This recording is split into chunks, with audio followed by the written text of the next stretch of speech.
Tugas, kesimpulan, dan refleksi modul 11 oleh Rosina Silaban, SMK Negeri 1 Pagaran.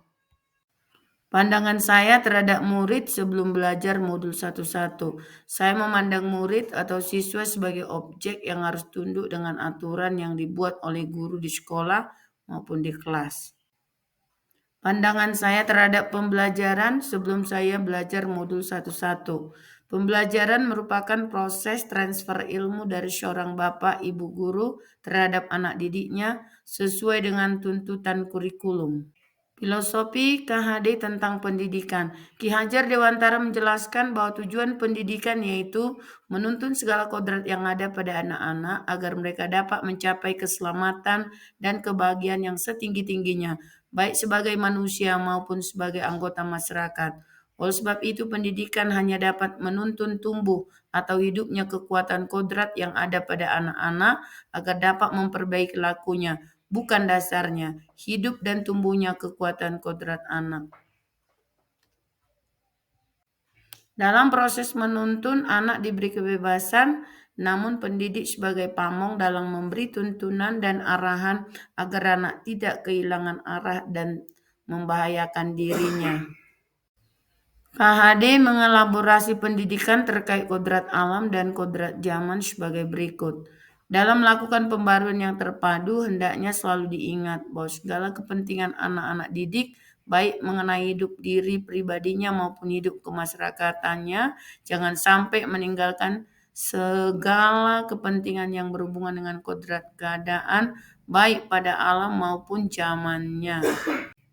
Menurut KHD, budi pekerti atau watak atau karakter merupakan perpaduan antara gerak pikiran, perasaan, dan kehendak atau kemauan sehingga menimbulkan tenaga.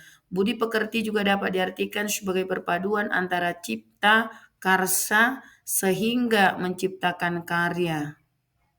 Setelah saya belajar modul ini, saya menyadari bahwa yang saya lakukan selama ini ternyata tidak sesuai dengan filosofi Bapak Pendidikan Ki Hajar Dewantara. Dengan mempelajari konsep-konsep yang ada di modul ini, saya dapat menyimpulkan beberapa hal tentang pendidikan antara lain. 1. Pendidikan berarti menuntun anak sesuai kodratnya untuk mencapai keselamatan dan kebahagiaan yang setinggi-tingginya. Artinya kita tidak bisa merubah anak, namun kita hanya bisa menuntun dan mengarahkan mereka kepada hal-hal yang sifatnya baik dan positif.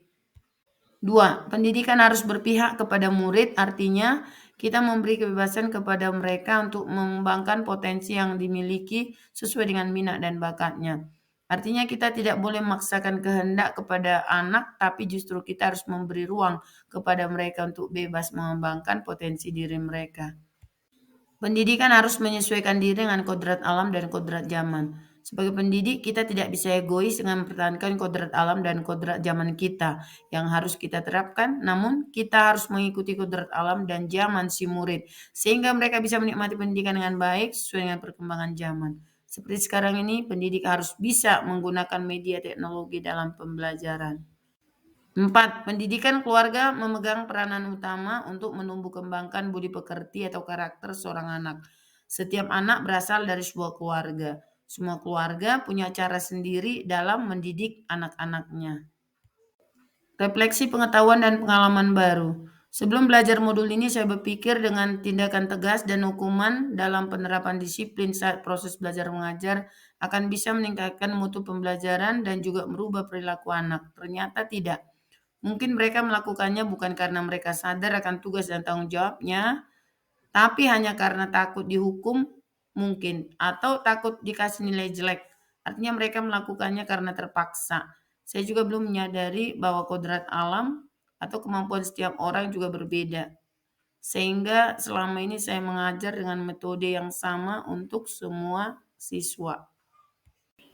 Agar pembelajaran mencerminkan pemikiran KHD, yang harus saya lakukan adalah 1.